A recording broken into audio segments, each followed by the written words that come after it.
Welcome to the Hamumu Halloween Home Horror Hoedown, the podcast where we watch scary movies so you don't have to. From award-winning to completely unknown, we take them all way too seriously.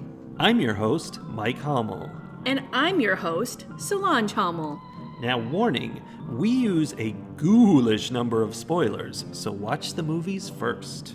Second warning, we don't know anything about anything, so don't take us seriously as we take these movies seriously. I don't remember what movie we're talking about. I know you don't.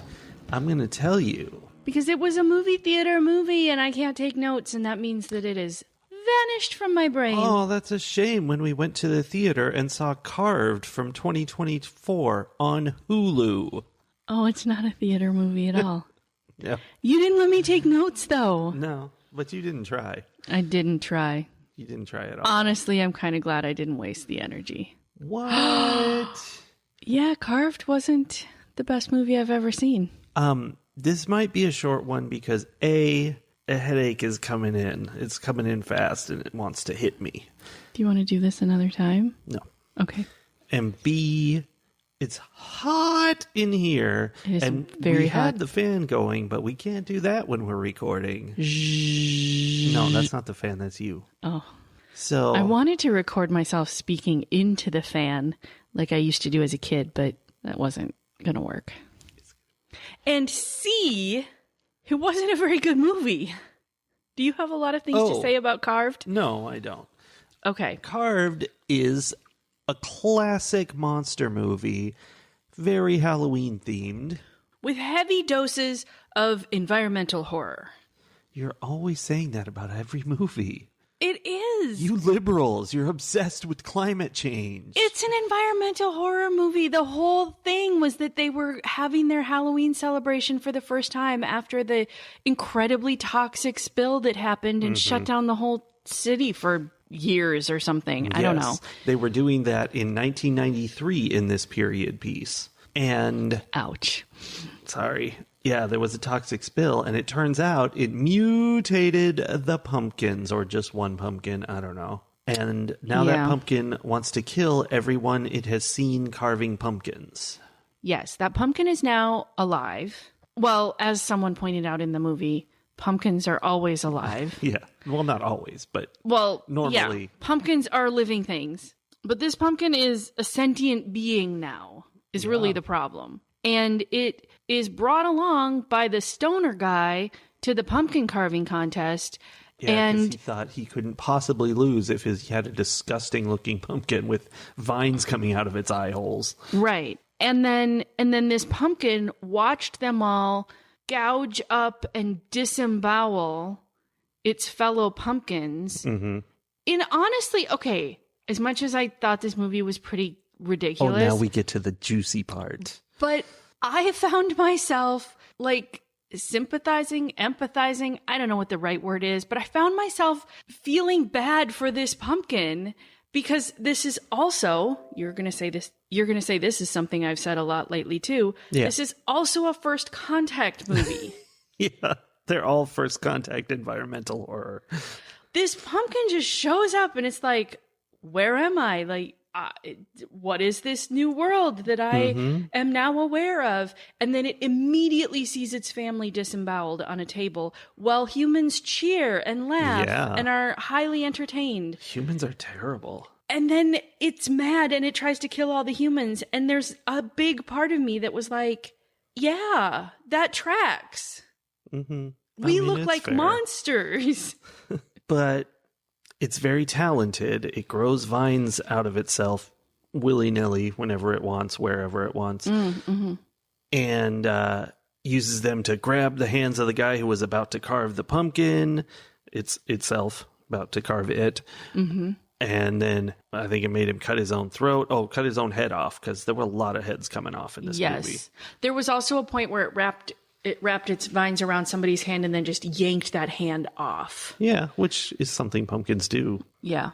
So it was super dexterous in those situations, but then when it's trying to get into the building that is, made in classic horror story form, It is a barn where there's like a whole inch wide holes between each board that they use to make the barn, which always kind of makes me mad because if you were building a barn and it had that many holes in it, it's not a very effective barn. It's not very good. Anyway, it's trying to get at them. They're all hiding in this barn and it can't figure out how to open a door or even put its like skinny little tendrils through the holes in the wall. It's just like thumping up against the outside of the wall. It was trying. I don't know. Was it though? Its abilities seemed strange. And the exciting part of the movie is when we discover that its vendetta is specifically against those that it saw carving pumpkins. And it didn't really care about anyone else, but it's not like it avoided killing anyone else. Yeah. Well, I mean, they said it did. There were times where it like dodged around the other people to get specifically at the people who were participating, which is the thing that made me think like, oh, first contact. Like, it's not saying I want to kill all humans just because.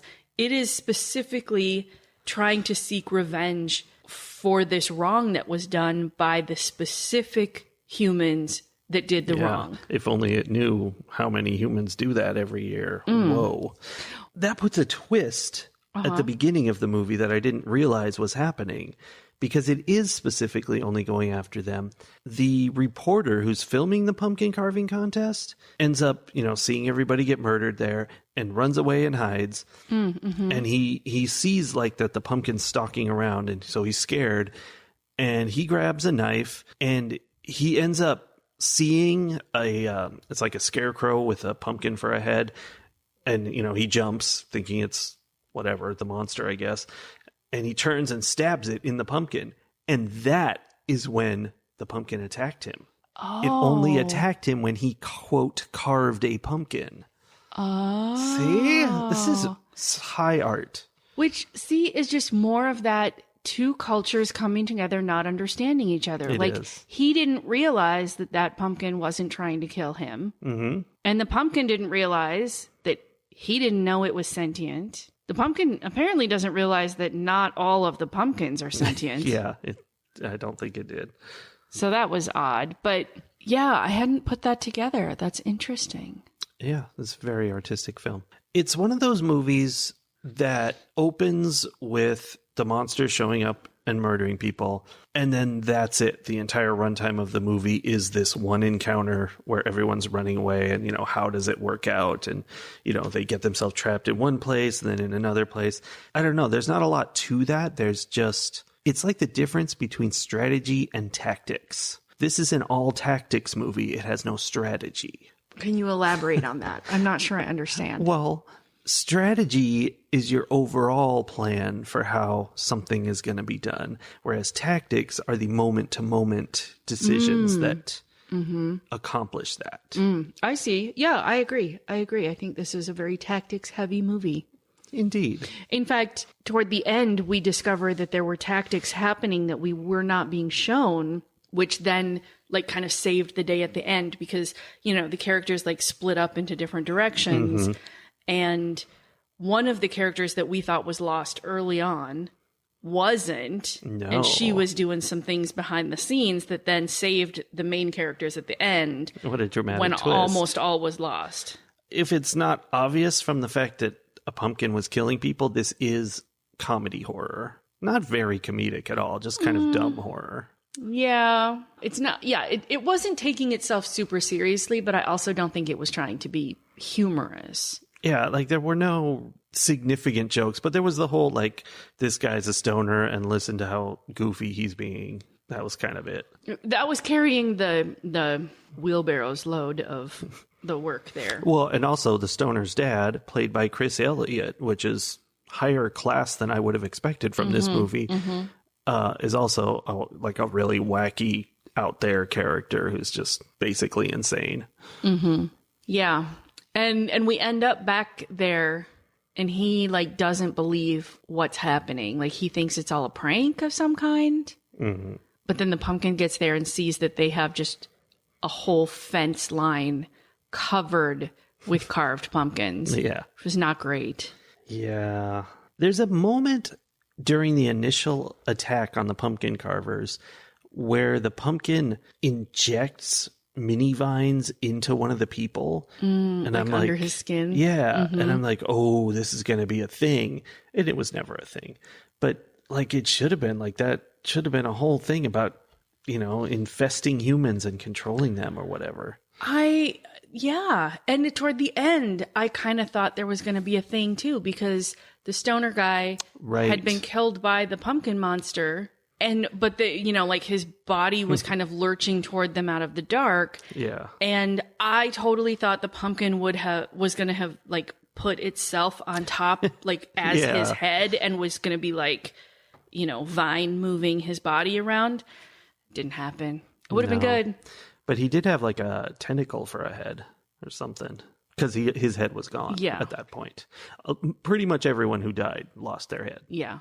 Now, at the same time that this like ragtag band of they like work at a historic reenactment place, right? Yeah, something like that. This like ragtag band of questionable actors. Yeah. At the same time that they are battling this evil pumpkin, there are these side stories happening amongst them. So the girl, I don't remember anybody's name. The main girl, who was the director of the play and then became the director of their tactics, essentially. The tactical coordinator. Yeah, yes. Her parents died, and so she's responsible for her little brother, and she's also dating one of the actors. There's two actor guys. There's like the wholesome, hayseed actor guy who wants to go to New York. And then there's the total D-bag. Yeah, he's like beep, beep, Richie, except he's so nasty. Like he's just, he's supposed to be joking all the time, but mostly he just insults everyone and is just horrible to them. Can we pause for 1 second? I just have to say, like, your assumption that other people are going to know what you mean by he's like beep, beep, Richie. That's such a, like, narrow age group that will get that reference. No, because I just watched today a YouTube video about how well or poorly Stephen King's It was adapted into the recent movies that it was made into. So everybody knows Beep Beep Richie. I don't know that that's true. I completely understand what you're saying, but I have read this. I have read it like 17 times, and I just saw the movie that we're talking about, so I know what you mean. No, I think that's funny. Yeah, he's terrible. He's absolutely terrible. Anyway, there's this drama happening because director, tactical coordinator girl is all sad because hayseed actor wants to go to New York, and he like has a new role, and he's going to leave, and she doesn't know what's going to happen because apparently there's a whole backstory that her little brother like has panic attacks, and hayseed is the only one who can keep him calm. Yeah, there's a whole weird connection going on. I don't know. So there's that whole storyline, and like she's mad and not talking to hayseed for a while, and the whole thing, and whatever. They work through that. And she's trying to keep his leaving a secret from young boy brother. Yes. So that's all happening. And then we also have like the manager of this place where they all work, this like reenactment place. The manager and another employee. Well, it's like his right-hand man, like it's the guy who like fixes all the things and has the keys and manages the walkie-talkies, and like he's the like, grounds coordinator. Yes, he's like the groundskeeper, grounds coordinator, handyman kind of guy. So these two work very closely together. And at first it's like, the manager just really relies on him, but like throughout the course of the movie, it's more and more and more clear that manager is in love with groundskeeper. Mm-hmm. But they don't have an actual relationship. It's just it's not that it's unrequited. It's requited, but they it's a will they, won't they. Well, here's the thing. Something happened when they went to the Bryan Adams concert. That's true. So they've got some history. Somebody said something. See, that was a joke. The Bryan Adams concert, because the employee said how he, remember what I said to you at the Bryan Adams concert, and later it comes out that what he said was, everything I do it for you, which is, that's That's a stupid joke. That is a stupid joke. But that story, it started out, I was like, ugh, there's some like weird overtones here. And like, what are they going to do with this? You know, this is a movie set in the 90s. Mm-hmm. Like, we weren't known for being really good at handling the whole homosexuality thing in the 90s. And instead, that story just kept getting progressively sweeter and sweeter and more touching until they ended up dying trying to save each other. And it was like very star-crossed lovers, and it was very sweet. Pumpkin murder. Yeah. So there's like interesting side stories that are happening as they battle this. So you found it fascinating? I mean, okay, here's the thing. As we talk about it, I'm realizing I liked it more than I thought I did. I don't know. I'll say I liked whenever we saw the pumpkin running around in the distance, it was like a spider. It had like 4 vines coming out of it that it was running along.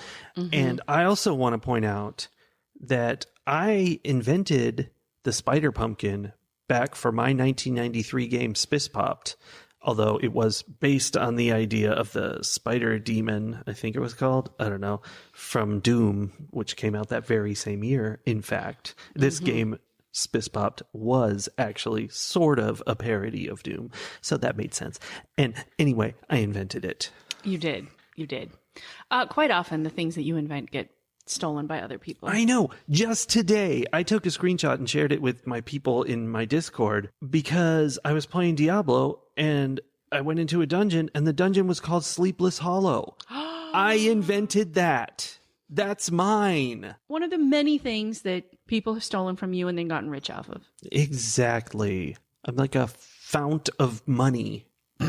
Yes, but they just stick their tentacles into your skin and suck your ideas out of you. Yes, they do. I'm sorry. In fact, the whole game, Spiss Popped, and and to a lesser degree, Dr. Lunatic, which followed it, is about pumpkins killing people. This whole movie. When I met you, a significant amount of your life was built around games involving violent pumpkins. Yeah, or being violent toward pumpkins at least. Yeah. And now these guys have gotten millions and millions of dollars from it. Indeed. And you are just suffering away. I know. It's not fair. Now, in the end of this movie, there's a dramatic moment where they discover that there are a bunch of baby pumpkins to this mama pumpkin, which are also all alive, sentient. That make a lot of like squeaky noises, like they're like baby birds or baby mice. Because they're that makes them cute. There's little cute babies. Although one did try to kill one of them, and then even though one tried to kill one of them, they still just go around and pick them all up individually and stack them in a pile. So they got this row of baby pumpkins that they've laid out. They like pave a path with baby pumpkins. And then they drive their whatever farm equipment over it to mulch up all those pumpkins. And it is murderous and horrible, and they squeak. Yeah. I would like to point out that notoriously, pumpkins are the kind of plant that will come back as what one in the gardening community calls a volunteer. Oh, yeah. If a pumpkin seed happens to end up in your garden somewhere, you will probably end up with a pumpkin plant growing as long as there's some amount of rain and sunlight for them, because they just do their thing. I mean, it's a classic horror movie ending. It is one of those things where mulching up a bunch of pumpkins really just means that next year they're going to have a very big problem. Yeah. You gotta burn it to the ground and salt the earth. Yeah. Also, at the very end, it had the super classic horror movie ending where you see the destruction and there's like, instead of a hand coming up out of it, there's a vine that comes up out of the mess of pumpkin. Yeah, because it's not over. It's not over. We can always have sequels. Not sure that this movie did well enough to have a sequel, but you never know. I guess we'll find out next year. I suppose. Ratings. Carved had an almost Scooby-Doo feel to it. Yeah. It felt like it was almost cartoonish. Mm-hmm. And like one of the characters, one of the people who works at this place is a puppeteer. Like he talks about his puppets a couple times. And every time he mentioned puppets, I'm like, oh, like the pumpkin that we're seeing. Yeah. Like the pumpkin puppet that you are starring with. Like, it's like watching the guy in Forgetting Sarah Marshall put on a movie instead of a puppet play, but it had the same energy to it. Which, I mean, I guess while we were watching it, I was like, ugh, this is so dumb. This is so dumb. But as I think back on it, it was kind of just silly and ridiculous. It was silly. And it was very cheesy. I don't think the acting was anything like special. It was all very like cheesy, right? Mm-hmm. But also it was supposed to be that. And so it kind of was exactly what it wanted to be, or what I thought it wanted to be. So I don't know. I guess if somebody really wanted just mindless fun with a silly Halloween movie, this would definitely fit the bill. If you're looking for anything with any like depth or substance to it, this is not that movie. Although there's enough underlying, with the first contact and the environmental horror and the, all of those pieces, that if you wanted to really go and like make it something more serious than it was trying to be, there's pieces there you could play with. All of that being said, I think I'm going to give this movie 2.5 bottles of herbicide and pesticide spray out of 5. I mean, that sounds like you gave it 5, 2.5 of each. No. It's a combo. It's an herbicide pesticide combo. Oh, okay. I don't remember what the actual chemical words were that she used. She pronounced them wrong. I saw the subtitle and I was like, that's not what that is. That doesn't surprise me. Anyway, 2.5 of those. I am surprised that you said such lovely words about it and then gave it 2.5 stars. But it was not a great movie. No, it was not. But your words didn't sound like that to me. The thing is, sometimes, not great movies are sometimes entertaining to watch. Indeed. I feel pretty similar to you. My words are more negative than your words, but my number will be the same. I think it wasn't as dumb as it should have been. Like, it didn't have that over-the-top goofiness. It was almost like they were trying to make a legitimate horror movie and just not doing a very good job, which is not as fun as... I mean, actually, that is really fun, but only when it's really bad. And this was more mediocre. So...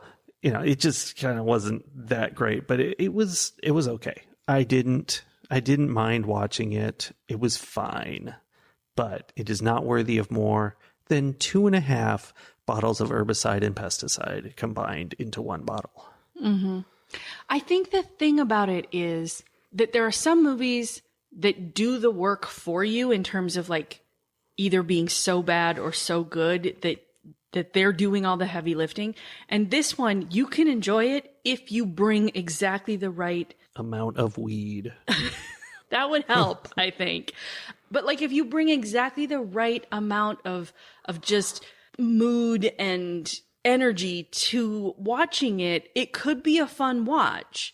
But you have to do a lot of the heavy lifting and get yourself there to enjoy it. Like, it's the kind of movie that you watch with a bunch of friends while you're all just screaming at the screen. Yeah. And like there's that energy for the movie to ride on, as opposed to the movie bringing the energy to the group. I think it would work in that scenario for sure. There would be enough to say if you had your crew. Yes. All right. Well, we'll be back again next week with another movie. Yet again, Mike told me today that there are multiple horror movies that come out daily. I actually think that's true, but the number I discovered was for just movies in the US and Canada, and it was less than 2, but more than 1 a day. And I bet, though, just horror movies that don't make it into the Hollywood system, that's more than 1 a day. But where are they going? They're going to, on Amazon, how for some reason you can put up your own movie without being like vetted by the system. That's where they go. Oh, yeah, I forgot. We haven't seen a Bad Ben movie in quite some time, and I bet there's been a few. It's very possible. Anyway, due to that, there are plenty of movies for us to watch, and we will pick one and come back again next week. Yep, we'll see you then. Good day.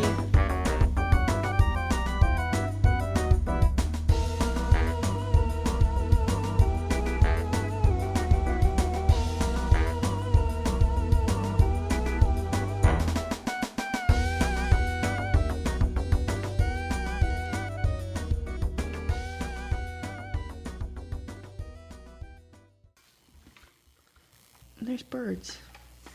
Yay, so cute. What are you doing, birds? Don't go in there. Where'd he go? Oh, into the fireplace. Oh, no. See? There's a screen on it. Don't nest in there, baby. That's not a birdhouse. They're cute little Renzies.